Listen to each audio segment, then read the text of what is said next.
findings of the traffic study be implemented. You have the ability to approve the application with additional conditions. You have the ability to deny the request for not meeting requirements on the basis of determination, or you have the ability to ask the applicant to revise and resubmit their application to address any concerns that have been brought up during the public hearings and findings of fact for the basis of determination, and refer the application to the Planning Commission for further review. Thank you, Mike. Are there any comments from the board? Treasurer Tucker? No, I think my position stated more than once. But for the audience, if there's new people, I'd appreciate if you could express that. All right. Well, I do not plan on voting in favor of this proposal. There are several reasons for it. Those of you who've been sitting on this board long enough know that anytime we have a rezoning in front of us, I have a mantra that I have beaten into your heads over the years. And the question is this consistent with the master plan or is it not? In this particular case, this applicant is requesting roughly 2 units per acre in form of density. That is not medium density, that is high density under our ordinance. So it is my opinion that the proposal is not consistent with the master plan, which calls for medium density residential in this area. We translate medium density residential to 1 unit per acre. They're asking roughly twice that amount.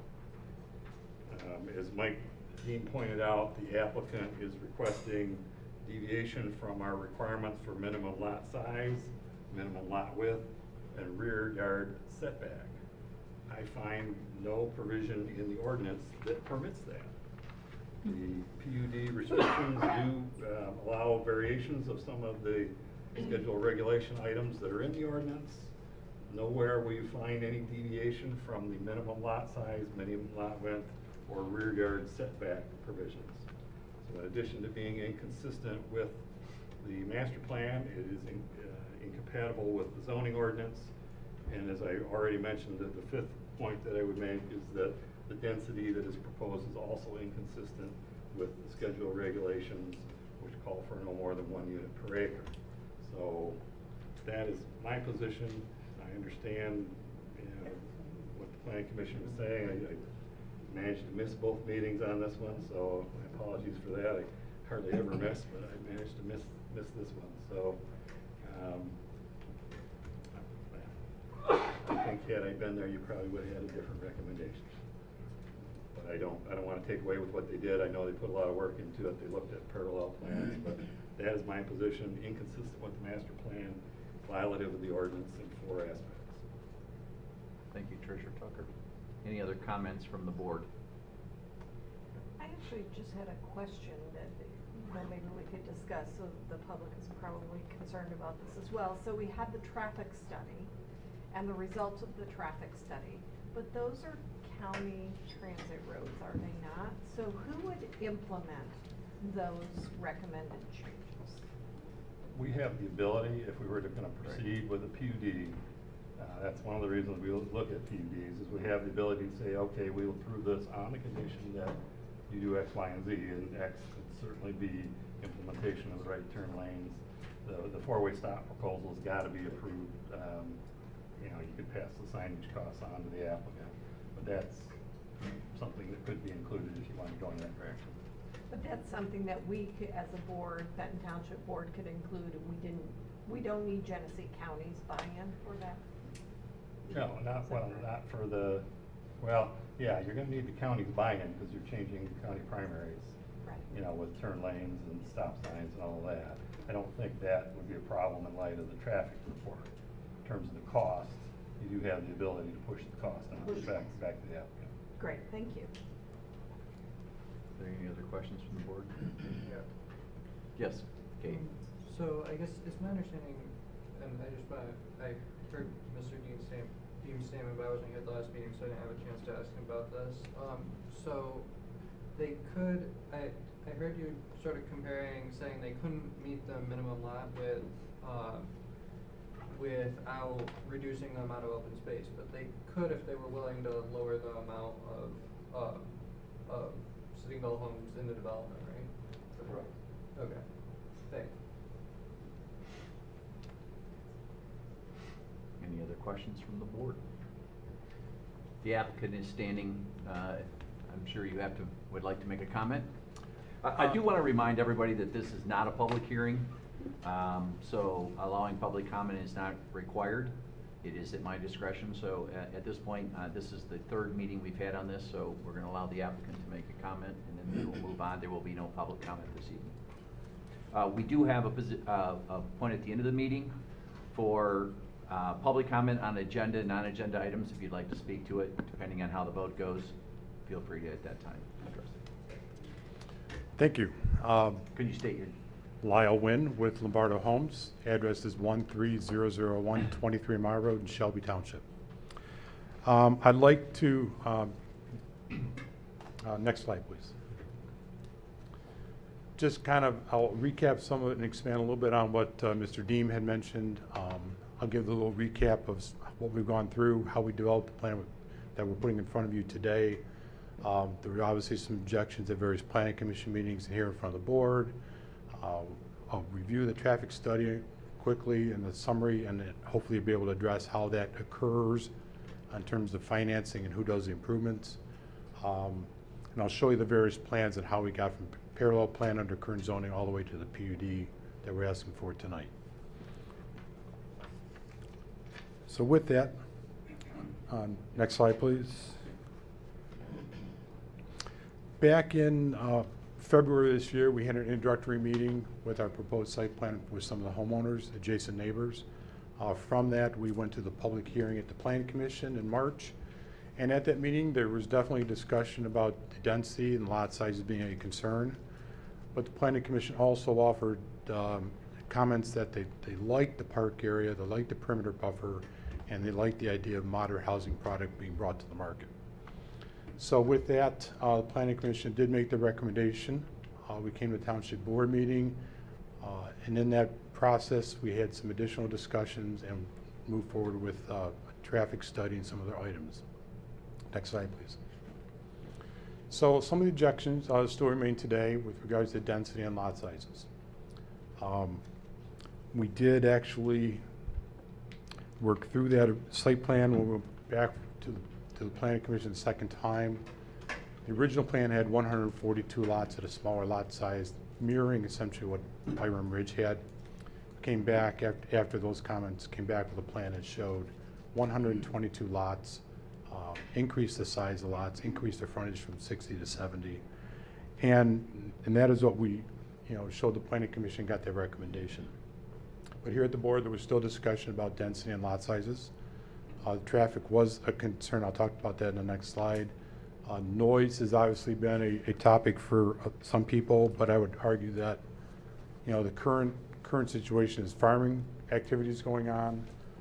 A subdivision of 100 or 122 lots is still going to generate typical noise from the subdivision. Nothing unusual about it. It's not like a manufacturing plant coming in that's going to create noise and fumes or other objectionable items. This is a subdivision being proposed with a large open space for families to use.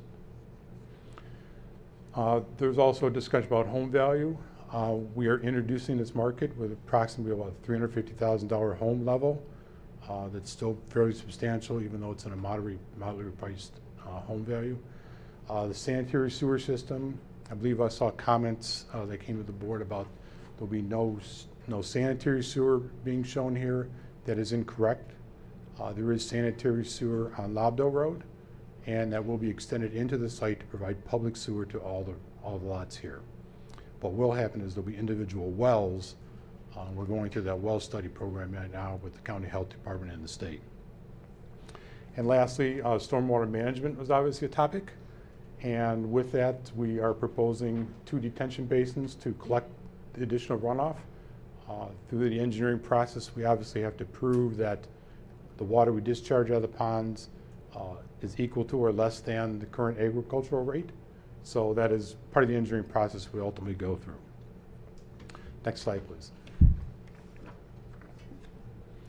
So I mentioned the traffic study, and essentially they did their traffic counts on June 30th of this past summer. They looked at those intersections at Linden and Lobdell, Linden and Owen Road, Linden and Deer Trail, and Lobdell and Trotter Lane.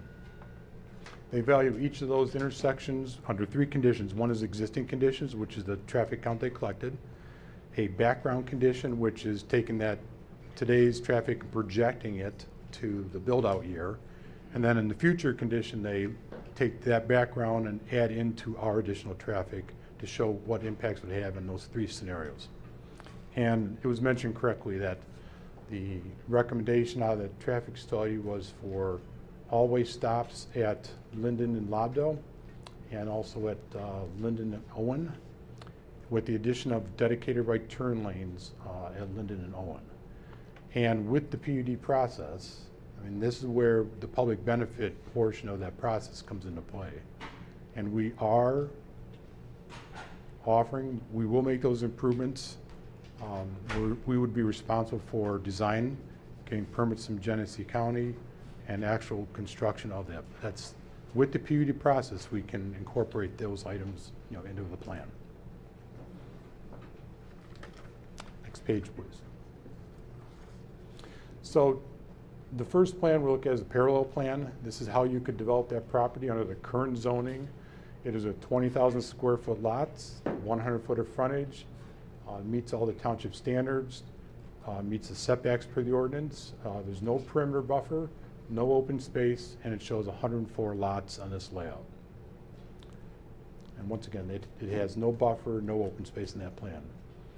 You also have a section in your ordinance that allows a property owner to evaluate the site based on a cluster option or open space option.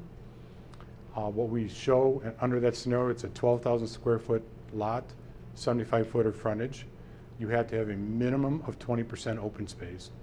And with what we show here on this slide is that we achieved 23% open space, and with 122 lots. Now, 23% open space allows a factor 23% increase in density. This is how you get from your standard, maybe low density, into a higher density area because of this open space process.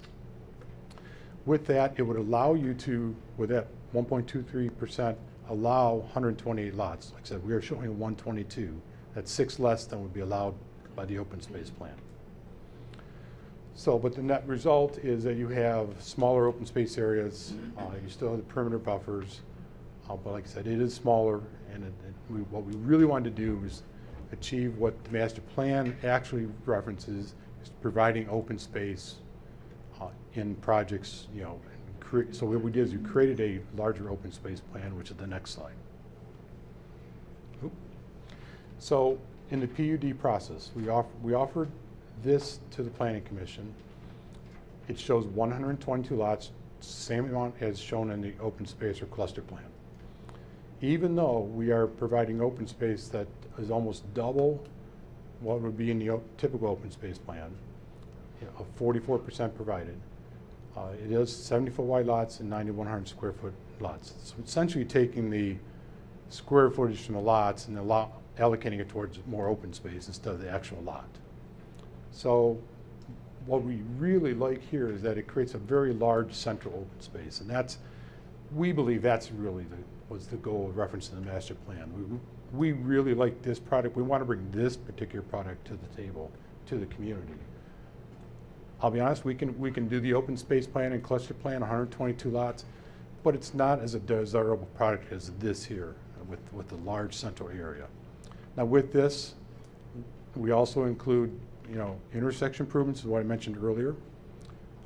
We also, even though I know it's slightly controversial, some of the bike trail systems, this plan can incorporate, and I think currently does incorporate, a bike trail through the site, essentially connecting Linden through the site to Lobdell. Like I said, the buffer system is wider than the minimum. The minimum open space to be counted as open space is 50 feet. There were only a few instances where we had 50, most of it's 60 or 80 feet in the buffer areas. That allows us to create the lot, put the storm sewer near the back lot lines, and not have to excavate further out closer to the tree lines, thereby allowing us to help save those natural features of the tree lines on the fence rows. Next slide, please. Okay, so this is just essentially the product line we're bringing to the market. I want to reiterate that we do want to bring you a quality product. We believe that density with the PUD plan being the same as the open space plan. We aren't asking for more density beyond what the open space would allow. We just are reconfiguring the land and the lot so we can create the larger open space. The lot size of 70 by 130 is large enough for our home product to fit comfortably. Adjusting the lot sizes only takes away from the amount of open space. So with that, I'm all set. Lyle, thank you very Thank you. much. I'll stay here for any questions. Yeah, I was gonna say. Does the board have any questions for Lyle? I have a couple. You're going to put in 122 wells, correct? That is correct. Okay, so what you're doing is putting 122 arsenic-laced wells into these homes. The county requirements, depending on the arsenic levels we get readings on, Okay. there are home systems that can take care of the arsenic problem, yes. Okay, almost every home in this area has arsenic in the wells. We ran into that problem when Byram Ridge was brought to us. And finally, as a last attempt by the developer, he agreed to put a purification system in so that arsenic, even though it was acceptable for a single home in Genesee County, it would not have been acceptable for common wells or other wells. So I'm just curious if that's been looked into. The other, is there any idea on how this will impact the school system based on the number of individuals from pre-K to 12? Well, certainly there are a number of factors. Yes, children, we anticipate families moving in here. There will be children adding to the school district. Okay, have you talked to the school system with a potential impact? I have not. Okay, thank you. I mean, That's the other all. impact is the additional homes generate that additional tax revenue that helps the schools as well. Well, I'm worried more about the arsenic water, and I'm not gonna argue with you. That's okay. It's not worth it. Gabe? Yeah, I just wanted to ask, so one of the comments from the public, about the traffic study was that it was conducted, obviously during the COVID pandemic. I know you can only do it when, and then also in addition to it being done during the COVID pandemic, the schools were closed, and people weren't commuting to work at the same volume as we'd expect them to in the future. Do you have, I guess, any comment on that? Yes. So I know the traffic consultants tested in June. I mean, in order to perform a study, yes, we had to do the existing traffic counts. They also can look back at the older counts that were prior to COVID. The traffic they measured on June 30th this summer showed that Linden and Owen was a failing intersection. That's the comments we heard here. That's what the study proved, and that would not change when we add more traffic, such as school traffic on. Maybe took the samples in September.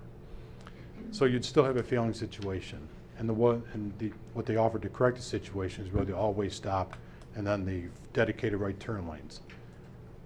That would not have changed that still would have been failing, and those would have been the same results and the same recommended improvements. Have you looked at a fourth alternative where you take your preferred plan, but instead of the 70-foot widths and the smaller square footage, place in lots with 75-foot minimum width and 12,000 square foot minimum size? You tried that configuration? We do that. We've tried that configuration. Once again, obviously, yes, there is a reduction in density, but it somewhat can be offset by reducing some of the buffer setbacks. So there's trade-off there. We've talked to homeowners and are trying to maintain that buffer on around some of the adjacent homes, keeping that larger buffer so we stay out of the trees. So really, as we look at the larger lots width and depth, it really kind of squeezes that central park to being much smaller and then taking out some of the lots that are around it. So you could do it, it's, you just prefer this other third plan. We prefer this third plan from the standpoint that open space plan shows the density we can achieve, and we're sticking with not exceeding that, but staying with that. Right, but the fourth version that I iterated is plausible. No reason you couldn't do that. I don't know what the final numbers would be in terms of what the layout, how it would change totally. But there would definitely be some change in it. Well, the density would go down. The density would go down. I have to look at these, you know, would I look at the perimeter, how we want to maintain that or not maintain it, the perimeter buffers? That does affect the open space volume calculation, if you will. Did you consider doing conservation easements in that area? Where they'd Sure. actually be owned by the property owners, but not subject to destruction of the trees? It would be owned by the association, I think, but Or it'd the be, general common element? it becomes a general common element for the association to maintain. Yeah. Well, I thought we were talking about a scenario where the lots grew bigger and you were worried about the buffer. I just wondered if you thought about doing a conservation easement to protect the trees in the buffer. I think we'd only do that if we kept the buffer. If we don't keep the buffer, then that would not be a possibility. So if we looked at those lots in terms of width and depth and increased them, we started losing that buffer around the perimeter. Okay, Yeah, I guess I'm just not sure if you're understanding his question. So if the lot sizes were bigger, but they're subject to some sort of easement where they can, where the homeowner can destroy the trees, I guess I think is what he's describing. So the homeowner would own the area that's currently in the buffer, right? And then wouldn't be able to take out the trees. Correct. That comes into play, to figure out a function, the depth and the resulting building envelope, what that's going to entail. So I'd have to take a much harder look at that to make sure that's a viable route to go.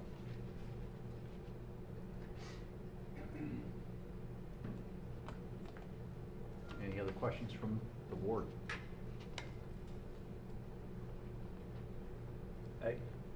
I guess, Lyle, my question I think I would ask you is there a possibility to make a revision to, are you willing to make any changes that, so you wouldn't have to, are you willing to go back to Planning Commission and maybe? Show them a revised plan? Yes. Yes, we can, but I would still like some flexibility. Some of the lots are very tight because we're trying to keep a buffer from adjacent neighbors, but like a little bit of flexibility in some of the lot sizes to be able to accommodate, situations that are unique, without destroying the entire buffer that might be adjacent to them. Well, I think one of the issues is, so we're talking about the buffers, but those are on the back sides of all of these lots, so they would be in the rear lots, right? They are. As a consumer, if I were purchasing one of these homes, I wouldn't want, my concern is the width of the lot, not the depth of the lot. And I understand we're trying to protect the buffer on the back side of everyone's property. But, I don't mean to be rude, I love my neighbors, but I don't want them quite that close, I mean, I think the extra, 10 to 20 feet, I mean, if you're talking 10 feet on each side, it makes a real difference in your comfort and your level of privacy, with your neighbors. And I do understand that. We are not asking for any change to the side yard setbacks, so really you have 10 feet on each side, so homes could ultimately be, depending on the sizes, obviously, could be 20 feet apart. And that we're not asking to change at all. So that relationship between buildings stays the same. It just depends on the house size. If there's add-ons that people want to do, you still can end up with 20 feet between homes.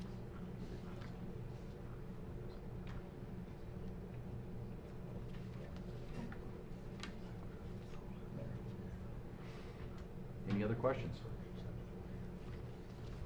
All right, I need a motion to adopt an amendment to zoning ordinance number 594 to rezone parcel number 06-31-200-008 from R3 to PUD as presented. So moved. I'll support. All right, motion's been moved and seconded. Is there any further discussion? Clerk Krug, will you please call the roll? Yes, sir. Contract, No. Krug votes no. Gopal, No. Tucker, No. Lorraine, No. Reed. No. Motion fails 6-0. Thank you, Lyle. Thank you. All right. Next, under adoption of ordinances, rezoning number R21-003, the Fairways of Spring Meadows LLC, parcel number 06-17-100-008. This is the southeast corner of Linden and Laring Roads, requesting AG to PUD. This is the second reading and the vote on adoption. Our zoning administrator, Mike Deem, will review. All right, I guess we can give everybody a few minutes, Mike, to exit.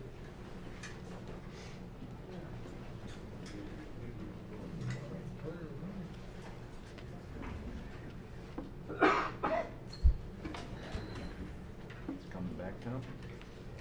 It's coming back.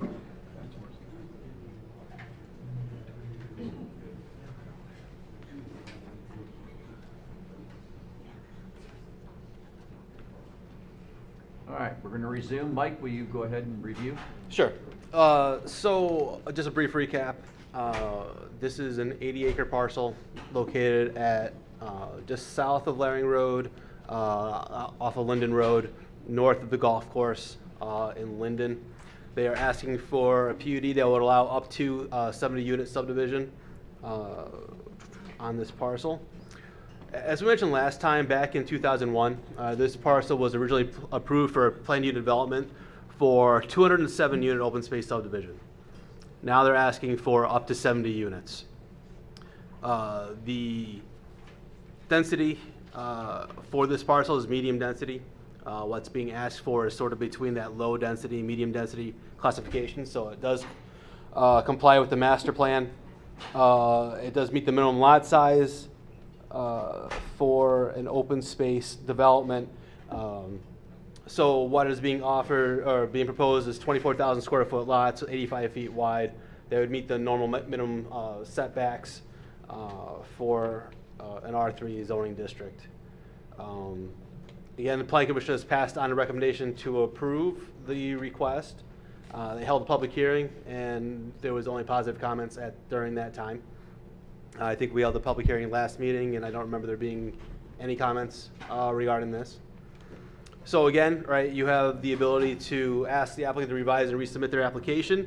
You can recommend denial. Oh, sorry, this is the.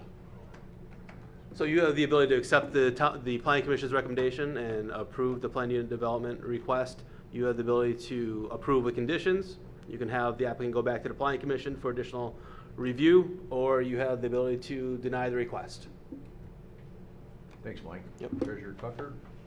Analysis is the same as the one we did last time. Is it consistent with the master plan? Medium density residential, right? This time though, the plan is suggesting less than 1 unit per acre.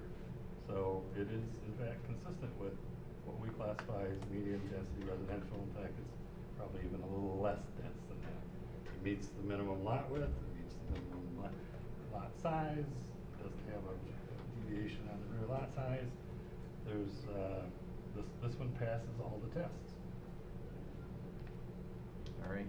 Again, I'd like to note that this is not a public hearing, so there'll be no public comment. Any other questions? And the other Or thing I'll com- say sorry. that it also demonstrates that there's a market for this kind of product in the township, so that's useful to know as well. Thanks. Any other comments or questions from the board?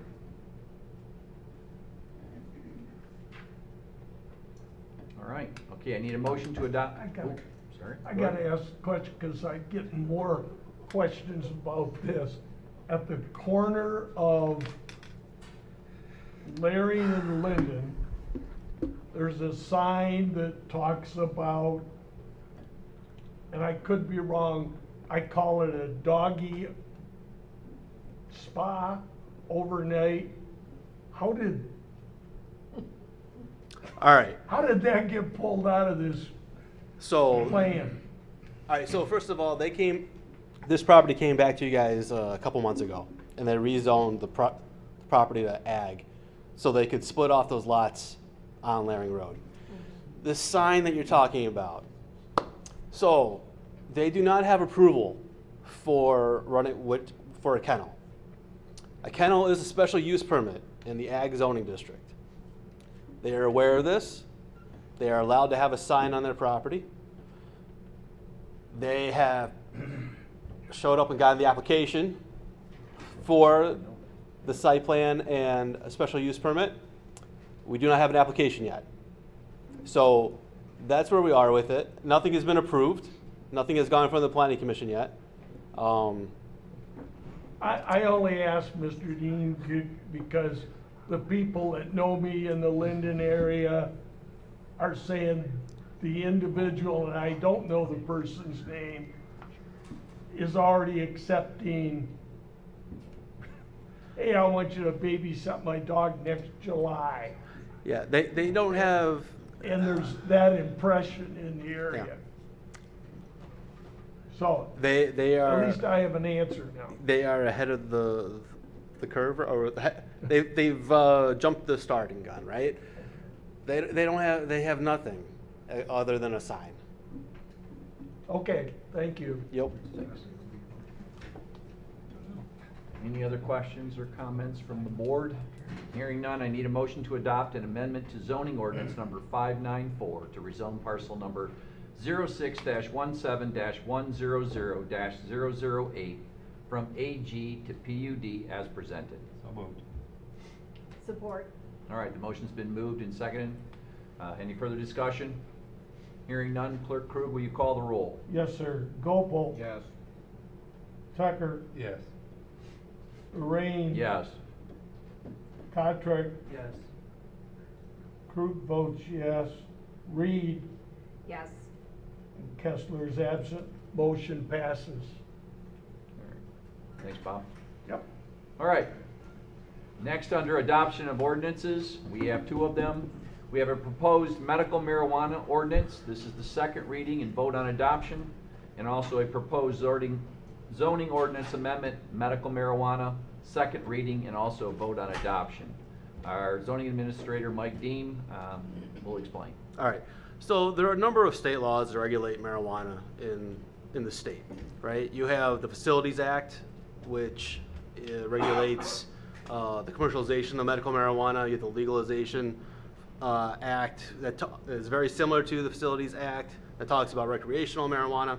But then you have the original act, right, which is the Caregiver Act. And when that was first done back in 2008, I believe it was, it was a voter-initiated act, and not a lot of information was put in there on how to actually enforce the rules. Well, over time, it's gone through the court systems, and now it's a lot more clear as to what we can and can't regulate. It always used to be that we weren't able to regulate. You weren't even able to ask someone to see their card. Well, that's changed. So what we're looking to do is to put some reasonable restrictions on the caregiver aspect of it in compliance with the MMMA and the various court cases. And essentially what this does is it treats it similar to how we treat home occupations, right? It would require a business license so that we know where they're at and we can do an inspection to make sure that they're complying with the ordinance. It would limit it, the growing of medical marijuana to, must be within a dwelling or attached garage. So not in an outbuilding, not outdoors. It would restrict the number of primary caregivers in a house to 2, and they also must be full-time residents. So you can't just buy a house to grow in. You have to live there.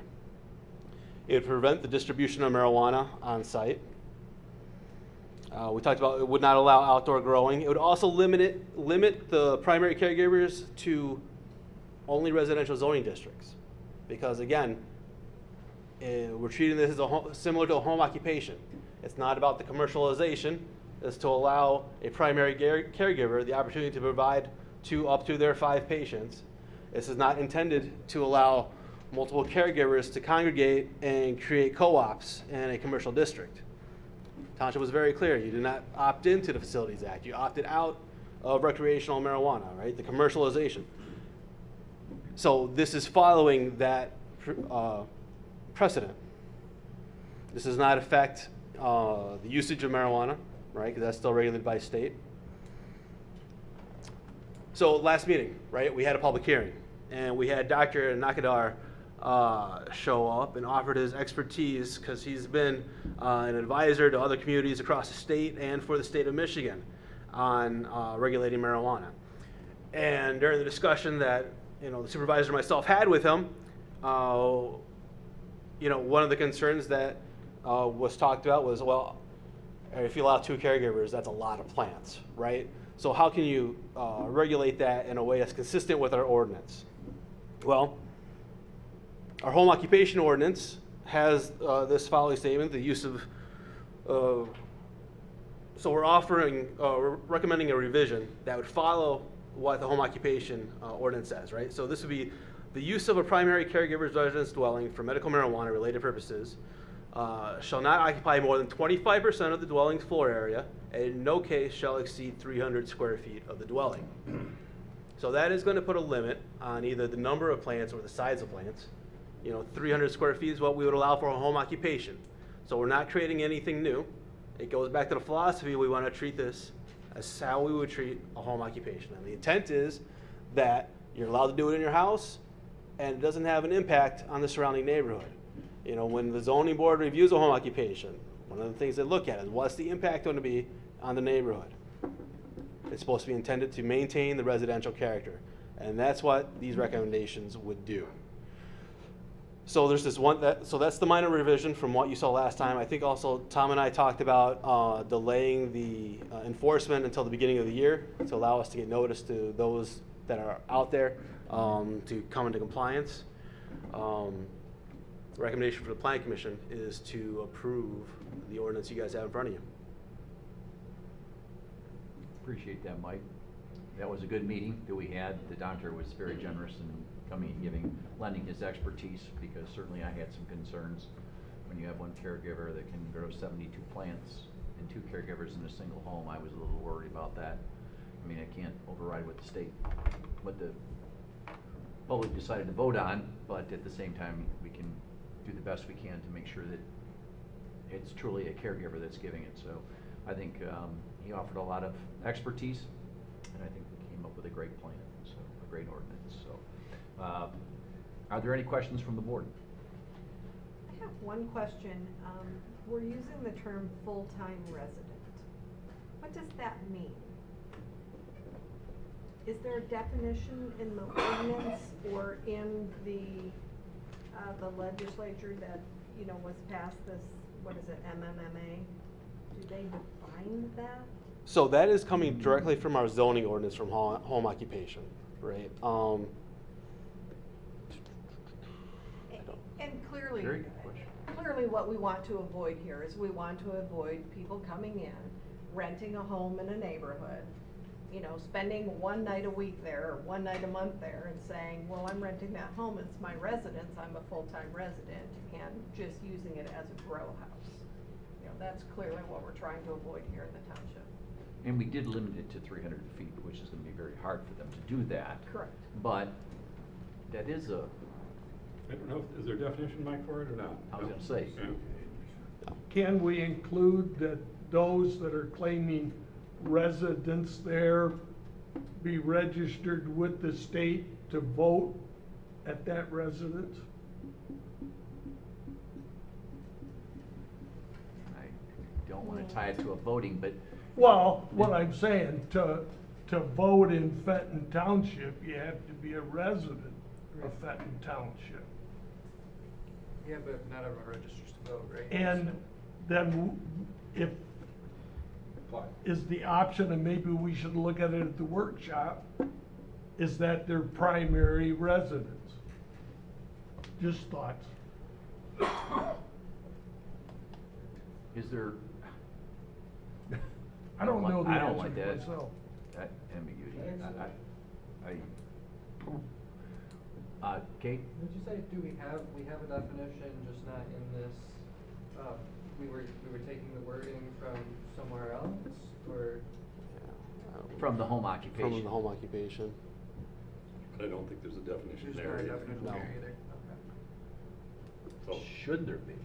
well, it's a good question. I mean, you're gonna get into a sticky wicket. Yeah, I was because, gonna say, there's how just many two. vacation days can you take, so sometimes a little bit of ambiguity isn't a terrible thing, full-time is what he or she that wears the black robe says it is. Could you tie it to home ownership? And I don't think you can do that. What, I mean, wouldn't primary residence, is that, I mean, Yeah, what does that mean too? I mean, if you get Well, we the same declare question. primary residence. For instance, I have more than one home, but I declare this my primary residence. So therefore, I'm only able to vote here, I'm only able to do certain things here. So it seemed like there would be some language Well, for that what? would define primary residence, because it is defined basically, I There couldn't is sit for here. state, but that's just owner. If you're a renter, you don't have a primary residence designation. That household would not be a That's a primary very good residence. Yeah, Jack? I think we can come up with some kind of a definition, and again, let me voice, I'm against this 2 primary caregivers in one residence.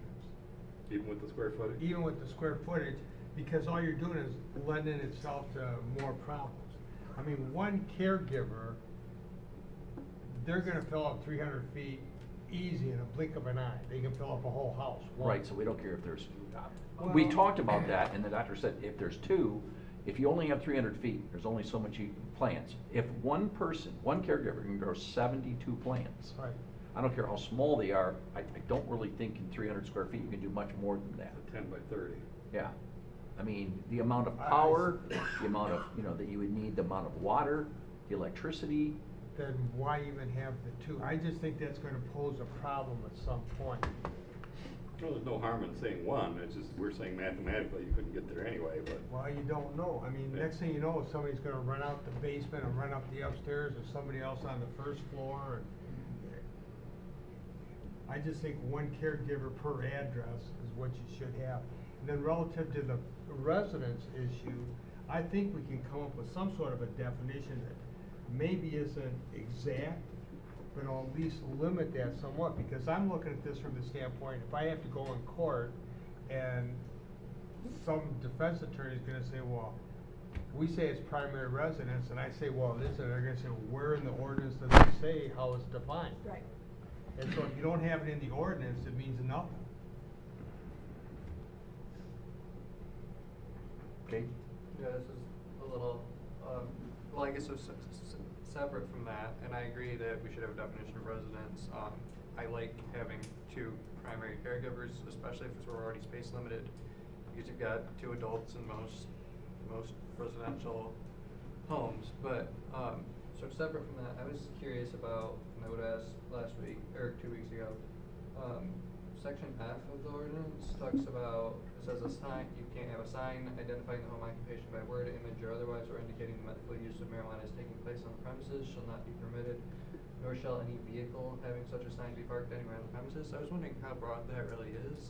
If someone, say, I don't know, I imagine a lot of these people might have, say, a marijuana sticker on their bumper. Is it just that they can't have some sort of sign indicating that they're selling, or are we saying they literally can't have like just the plant on their, or an image of their plant on their car? I don't think that would meet the definition of a sign. But it says, any vehicle having such a sign, I guess, I don't know. It's intended to be commercial message. Yeah, I was gonna say, a That's commercial big message is usually a sign. Okay, I guess I was thrown by the, any word, a sign identifying the home occupation by word, image, or otherwise, it was the image that I was just calling that. By having a sticker on your back window is a lot different than having a big Yeah, so as long- marijuana symbol in the front window or Stating that they have, Yeah. because if you're just a caregiver, you don't need to do any commercial advertising. No. Talking about it doing anything. Right, I'm They just have a imagining- marijuana leaf on their cars, Yeah, not a that's what sign. I'm imagining. I'm imagining a lot of these people are probably, Pro-marijuana. enthusiastic about marijuana, and I don't wanna curtail Well, their that's a ability to say fair that. guess. Well, if they're transporting marijuana, I think they're limited by the state as to what they can have on their car also. Okay. That they're not allowed to identify anything on their transport vehicles. Wouldn't think you'd want to, but. Although they might have other vehicles too, but yeah. Okay, so any other questions? Mark? Should we, I guess this is just a pedantic question, but, I noticed we're spelling marijuana with an H. Is that just because we're copying the state which spells it with an H? ordinance would probably have to follow the state Okay. spelling, so that's Alright. why I think that. They spell it both ways. Yeah. Okay, I was just curious. So, does someone want to, Well, I would suggest this was put it in play, there's nothing we do that's permanent, so, going back to, I don't remember, it was Bob's suggestion, or when we talked about it at the workshop, but we can amend it if we want to add a, definition or change the number from 2 to 1, but right now we have nothing. well, what I was gonna say is, why don't we move forward, because this is not gonna take effect until January 1. Right. That will give us time at the workshop to talk about it, Right. and if there's a couple of things that we would like to amend or change, then we can bring it back to the board, and plenty of time before January 1. So Agreed. I'd like to move forward. Are there any other questions from the board? Mr. Mute, I didn't know if you wanted to speak. I forgot, I apologize. When you were talking, well, I was thinking of the tax issue of a primary residence, that was kind of maybe defining. I think that's where he was going too, and that works fine if you're the owner, but if you're a renter, it doesn't. That's what work I was well. thinking too, we were Do thinking the you- same way. Do you have home businesses on rental property? Yes. You do? Okay. Yeah. We were thinking the same thing.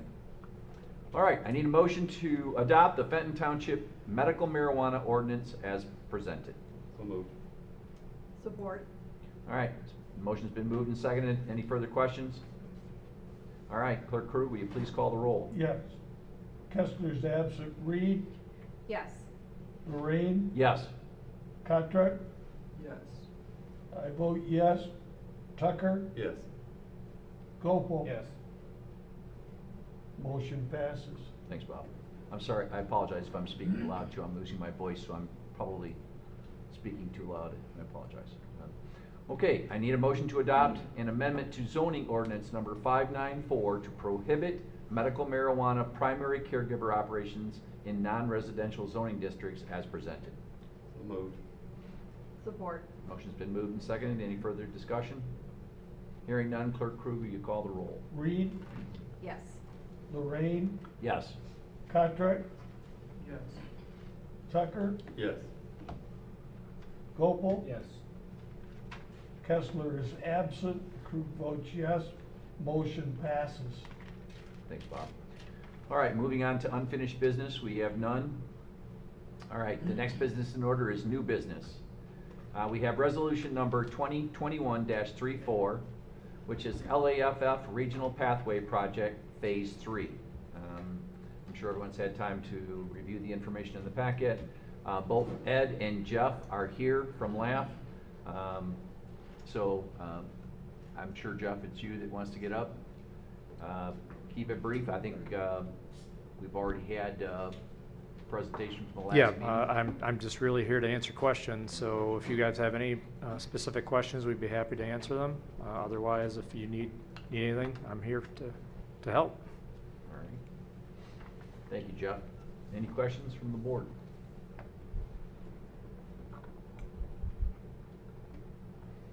Okay.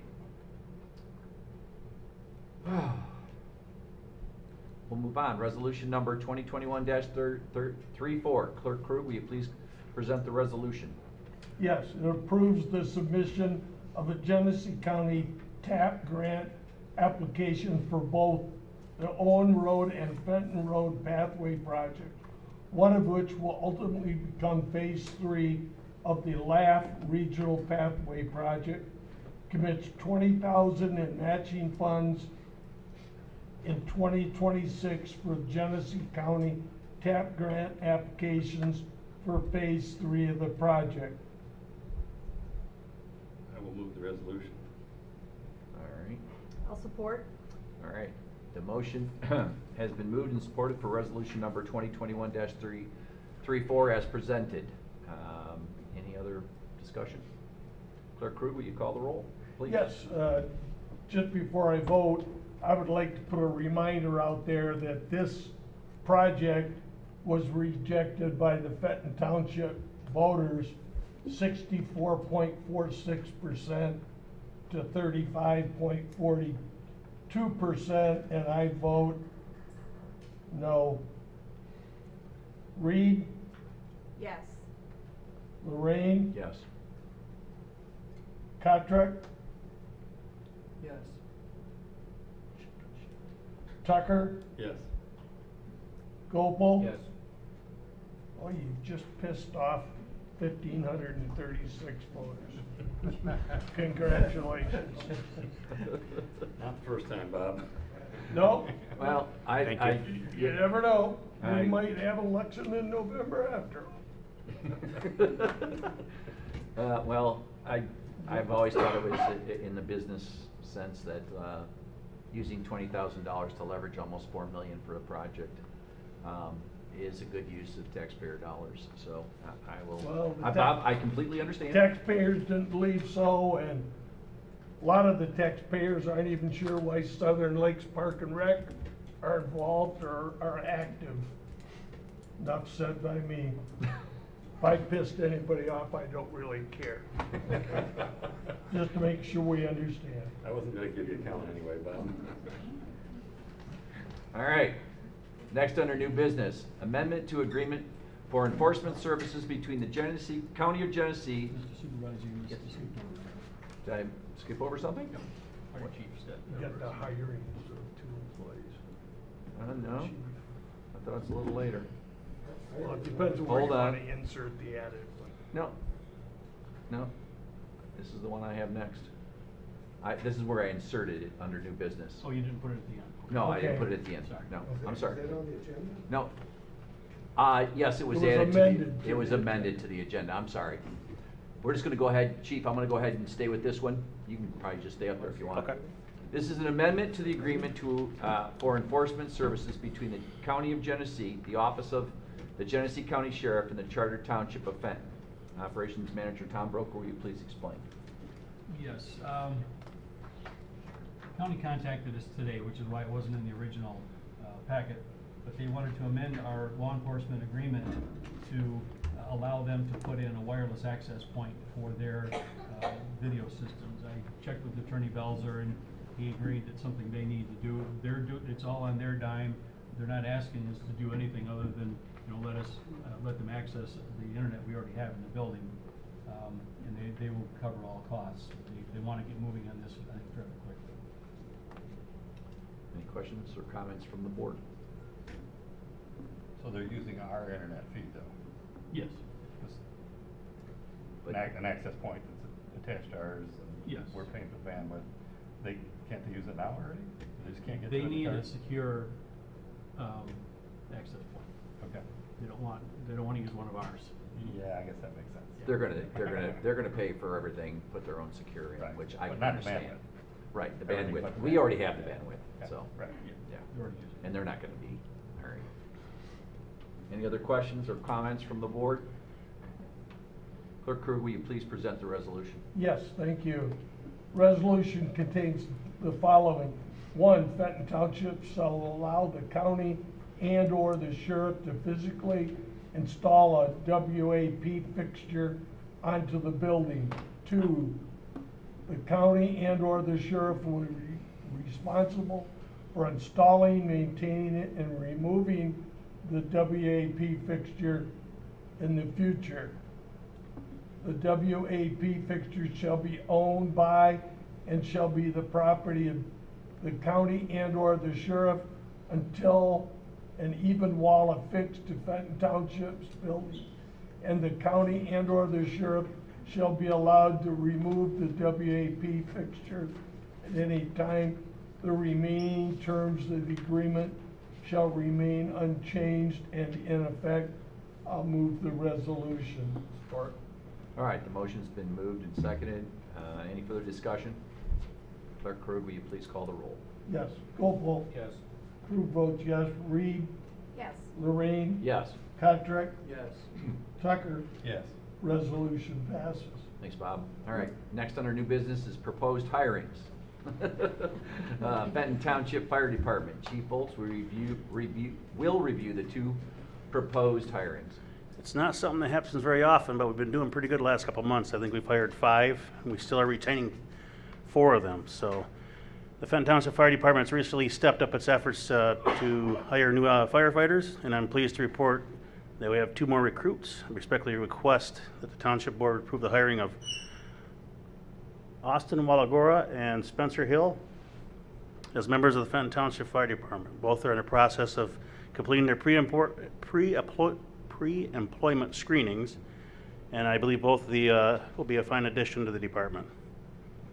Thanks, Chief. I just want to tell you that it's probably a headline in the news every day about how hard it is to get police officers and firefighters, and you've done, I think, 5 in the last month or 2. So Yes, and Spencer's already certified Fire 1 and 2, and he's also a diver. ERDI certified, so well, fit right in and great. I won't speak for the residents, but I'll speak for myself. I appreciate what you're doing because we certainly, the more people, you said we were short about 8 to 10. and Yeah, you're we're at already- 18 and climbing right now, so. So you're already halfway there. Yep. Thanks, Chief. Any other questions or comments from the board?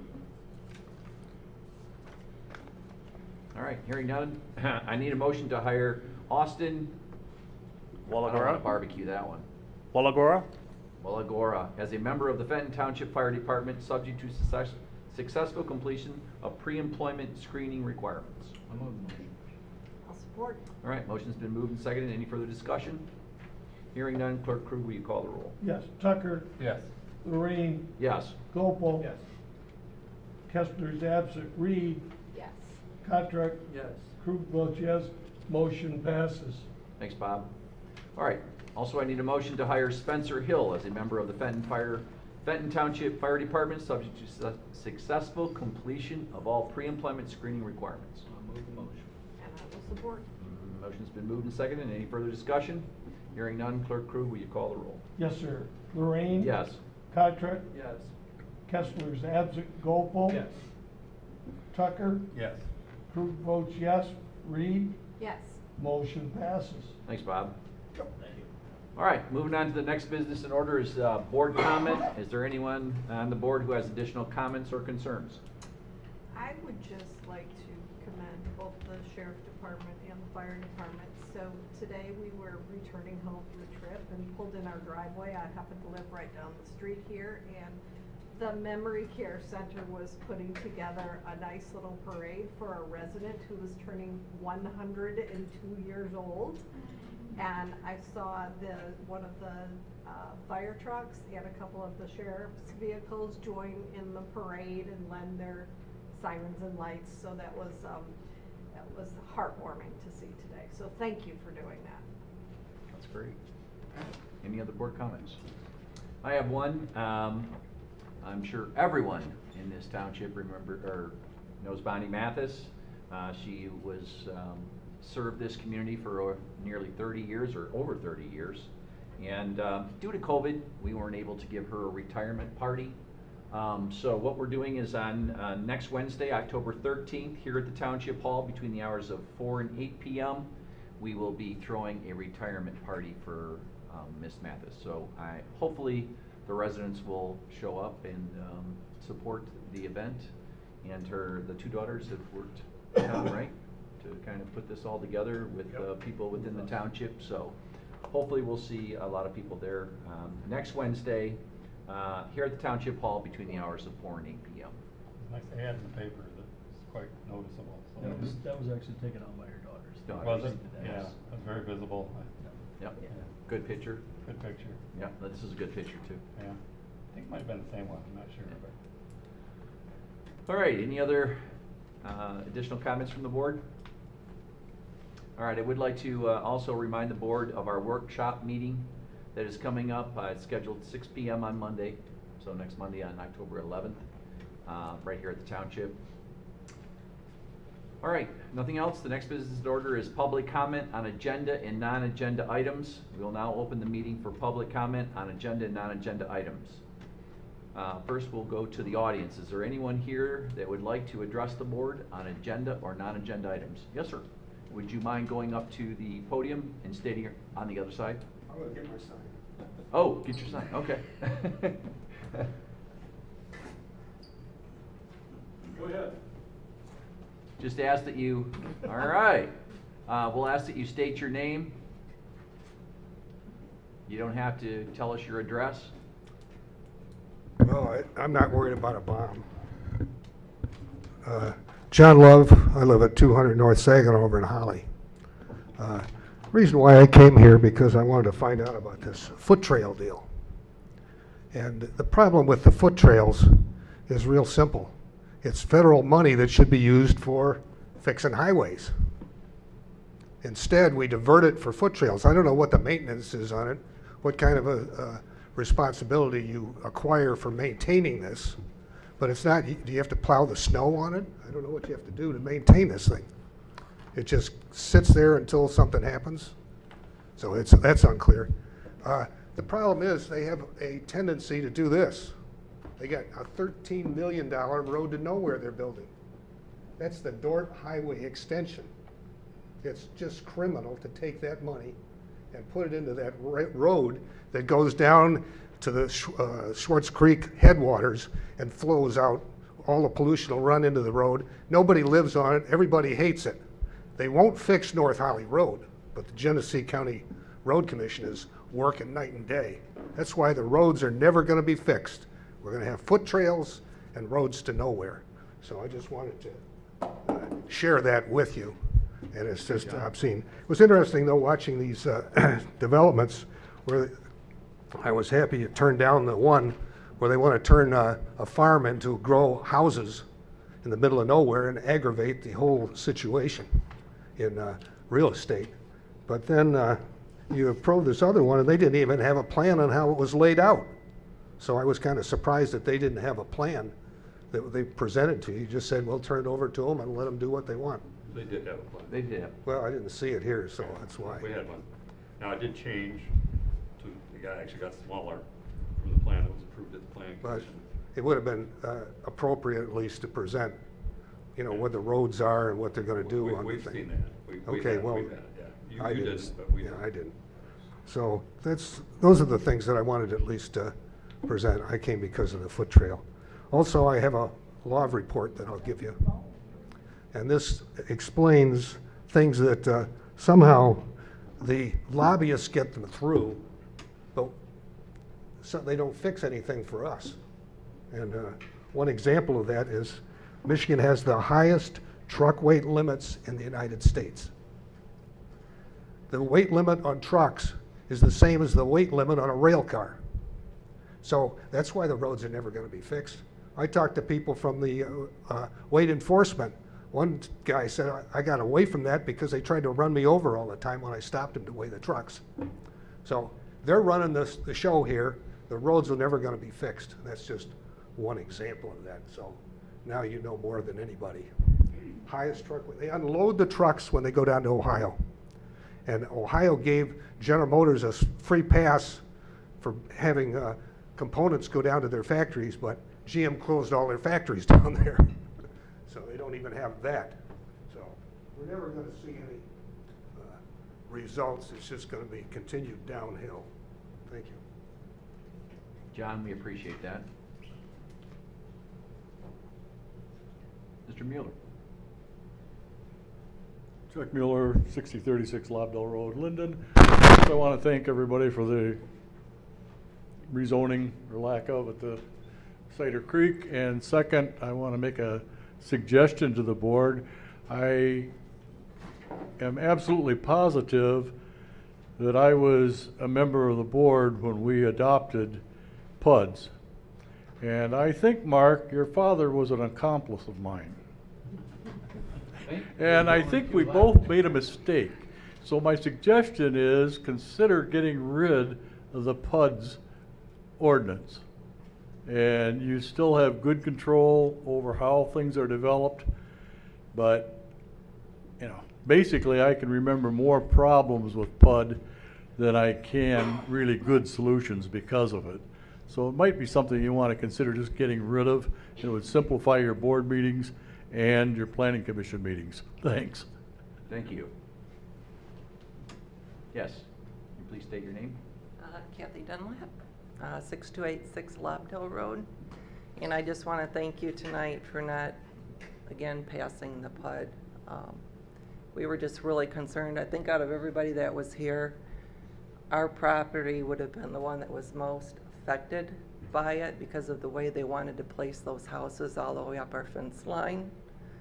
And so if they do come back with another plan, I didn't know if we could maybe ask, I know if they come back with another plan as far as extending that Trotter Lane across, if there's a way that maybe we could ask them to run that road along our fence line instead of having all of those homes lined up where when we step out of our front yard, all we see is the backyard of homes. I think maybe, you know, if they do come back, that it wouldn't affect the value of our homes quite as much with the road versus, you know, resale value at some point when we're not able to take care of that property anymore. So. Well, thank you, Kathy. I think that the unanimous decision by this board sent a message, so I think that it's going to go back to the planning commission. If they Right. want to do something, then it's got to go back through that process. I know that during that process that our treasurer and attorney, Mr. Tucker, was not able to attend that meeting, and I think Right. that would have had a different outcome. So I think that, again, I think this board is working for its constituents and doing Yeah, the right we thing. appreciate it because we kind of feel like we're out there by ourselves. I mean, it's affecting Charlie with how they're, you know, butting up against the property, but our home is the one that's right there, and, you know, that was our dream home that we built when we retired, you know, and that's where we planned on living until, like I said, we can't take care of that property anymore. But we appreciate tonight the decision that you made. Well, thank you. Thank you. Yes, sir. Hi, Randy Dunlap, 6286 Lobdell Road. Kathy's husband, like I said, basically what she said, we appreciate it. I know that they can come back with a new plan, but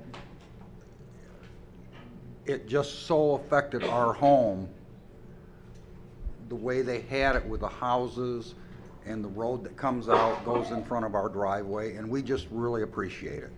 So that was, and I did have one question.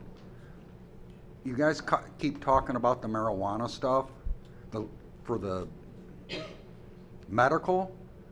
What about the non-medical? Are people just allowed to grow that? We've opted out for the commercial, but people have the right, I think the doctor said 12 plants. 12 plants. So I didn't know if that Yeah. falls under, I don't have anything to do with it, but if you're focusing on the medical, can you focus on the private residents that it's not growing all over their yard too? That's controlled by the state, if I remember. I just didn't know. Mike, I think they can grow 12 plants. So you can grow 12 plants recreationally. So that falls under the ordinance. Okay, well, I just didn't know, I was just curious. Okay. And thank you again. All right, thank you. Thanks, Randy. Yes, ma'am. Hi, Sandy Williams, 1453 Butcher Road. I just wanted to, I attended tonight especially because I wanted to see how the board would vote on the trail. And I'm so happy at long last to have that approval. And I think it's just great. You committed to the 20,000, right? The initial? That's it. That's what we're committed. That's how far your approval has gone? That's as At far as this the approval point? goes, right. Okay. The rest of the money will be through grants, things like that, for the Okay. whole $4 million. Okay, project. great. So we're not the barrier to it not continuing. Okay. Thank you very much. Yes, yes, ma'am. Hi, Mary Ward, 2497 Davis Road. Nothing was discussed. What I'm here is to find out, has anything been done with the dams on Lake Fenton? I've heard that some of them are blocked. I know this was not mentioned tonight at the meeting, but this is my concern. All I know is that beavers can only be trapped certain times of the year, and I may be off, but I was talking to someone in my office today, and I think it starts November. Yep. Before we can do anything. There's a certain time of year, I guess, like any season, where you can trap them. Now, they cannot be killed, but they can be trapped. So, and again, if somebody can speak to this, that was just what I heard. But the weir, you're talking about beaver dams or the weirs on Lake? No, I'm talking about, I heard that our lake is up to the deck at our house, totally up to the deck. People, some of the docks are underwater now. Mhm.